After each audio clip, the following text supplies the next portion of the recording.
Neymar ফুল আসলে ছন্দে ফিরে গেছে, একদম top notch performance, top notch performance, top notch performance. কি পারফরমেন্স ভাই! নেইমার জুনিয়র মানে ইনজুরিতে ব্যাক করার পর 3টা ম্যাচ খেলছে, কোনো গোল করতে পারে নাই।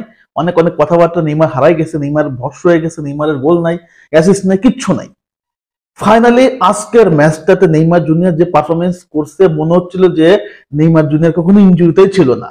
এতটা চমৎকার পারফরমেন্স মাঠে দেখছি। ও মাই গড, একটা গোল, একটা অ্যাসিস্ট।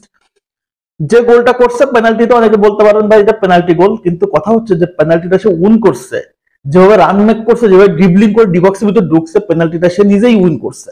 ওখান থেকে সে গোল দিতেই পারতো, বাট যখন পেনাল্টিটা পাইছে এবং পেনাল্টি পাওয়ার পর নেইমার কি করে সবাই জানেন যে নেইমার কি করে। নেইমার খুব ক্লিনিক্যাল ফিনিশিং, ঠান্ডা মাথায় ফিনিশিং দেয়, বল যেদিকে মারে গোলকিপার অপর দিকে লাভ দেয়, এবং সেটাই ঘটছে। নেইমার জুনিয়র প্রথমেই গোল করে ফেলছে পেনাল্টি থেকে। এরপর নেইমার জুনিয়র মাঠে on the ball, off the ball যেভাবে আসলে দলকে সাপোর্ট করছে, ব্রিলিয়ান্ট। এবং আজকের ম্যাচটাতে সান্তোসকে আসলে প্রশংসা করতে হবে। সান্তোসের প্লেয়াররা আজকে মোটামুটি যদি দেখি তাহলে আসলে খুব দুর্দান্ত খেলছে। সবাই আসলে ট্রাই করছে দলটাকে আসলে ভালো করার জন্য, দলটাকে উইন করার জন্য, এবং একত্র পারফরমেন্সে আসলে দলটা জিতে সেটা কিন্তু প্রুভ হয়েছে। এবং নেইমার জুনিয়র তার ক্লাসটা দেখাইছে। এবং এই ম্যাচটাতে আসলে প্রাপ্তি তো নেইমারের অনেক কিছু, পাশাপাশি সবচেয়ে বড় প্রাপ্তি নেইমার জুনিয়র আসলে ফিট হয়ে মাঠ থেকে বের হয়েছে। এটা হচ্ছে আমাদের কাছে সবচেয়ে বড় আসলে ভালো লাগার জায়গা। নেইমার জুনিয়র মাঠে খেলতেছে, অনেকবার তাকে ফাউল করা হয়েছে, ডিবক্সের ভিতরে যে পেনাল্টিটা উইন করছে, যেভাবে তাকে ফালাই দিছিল, মনে হচ্ছিল যে না আবার হচ্ছে ইনজুরিতে পড়ে, কিন্তু না, সে কোনোভাবে আসলে ডিসকমফোর্ট ফিল করে নাই, কোনোভাবে মনে হয় নাই সে নেইমার আসলে আনফিট। ফুল মাঠ দৌড়াইছে এবং যেভাবে আসলে খেলছে, যেভাবে ড্রিবলিং করছে, এক কথায় super duper performance, super duper performance, এক কথায় নেইমার পারফরমেন্স, নেইমারের পারফরমেন্স। এই পারফরমেন্সটা আসলে নেইমারের ধরে রাখতে হবে, কারণ আমরা অধীর আগ্রহে বসে আছি নেইমার জুনিয়রের রেগুলারলি এই পারফরমেন্স দেখার জন্য। দীর্ঘ কত বছর পর যে নেইমারের গোল দেখলাম, এটা সেই লাস্ট মনে হয় দেখছি যে আল হিলালে একটা মনে গোল করছিল, সে কবে, উচ্চিন কালের কথা ভুলে গেছি।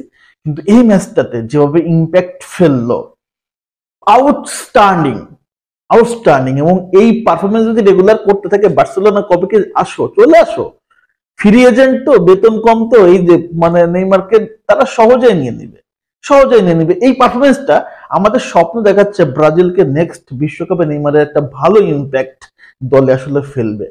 আজকে সান্তোসের হয়ে যেভাবে আসলে ইম্প্যাক্ট ফেললো, যতটা সময় মাঠে ছিল, প্রত্যেকটা জায়গায় একদম টপ লেভেলের পারফরমেন্স। এবং যে অ্যাসিস্টটা করছে আপনি দেখছেন, ডিবক্সের ভিতরে সে পড়ে গেছে, তারপরেও চমৎকার ভাবে অ্যাসিস্ট করে তারপরে উঠছে। এই যে একটা কমিটমেন্ট দলের প্রতি, নেইমারের একটা কমিটমেন্ট, নেইমারের ডেডিকেশনস, বাই মেসি, নেইমার, রোনালদো, এদের কেন আসলে বিশ্ব সেরা বলা হয়, কেন বিশ্ব সেরা কাতার এদেরকে রাখা হয়, কেন সব প্লেয়ারদের চেয়ে একটু ডিফারেন্ট, কারণ এগুলোই iconic moment, iconic pass, iconic dribbling, সবকিছু হচ্ছে সবার চেয়ে ডিফারেন্ট। এবং সেই ডিফারেন্টটাই কিন্তু মেক করছে নেইমার আজকের ম্যাচটাতে। সো বস, অলওয়েজ আসলে বস।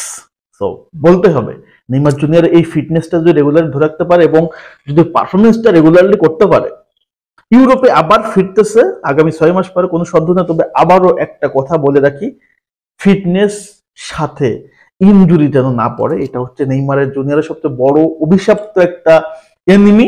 আমি চাই নেইমার ইনজুরিতে না পড়ুক। এই নেইমার কতটা ভয়ঙ্কর, কতটা ভয়ঙ্কর সেটা কিন্তু প্রতিপক্ষ টের পাইছে, প্রতিপক্ষ সত্যি টের পাইছে। একটা গোল, একটা assist, on target shot, dribbling, তারপর হচ্ছে ডুয়েল উইন, চান্স ক্রিয়েট, উফ মাই গড, পুরো মাখনের মতো, পুরো মাখনের মতো যেভাবে আসলে লাগে, চমৎকার। এট দ্য সেম টাইম চমৎকার একটা ম্যাচ নেইমার দেখলাম। নেইমার ইজ ফাইনালি, মনে হচ্ছে যে হ্যাঁ Neymar is finally back, because fitness, run, performance একদম সাজানো গোছানো একটা দিন ছিল নেইমারের জুনিয়রের। সো চমৎকার। যারা যারা নেইমারের ম্যাচটা দেখছেন অবশ্যই কমেন্টস করে জানাতেন যে বসের পারফরমেন্স কেমন ছিল। সো স্যালুট বস।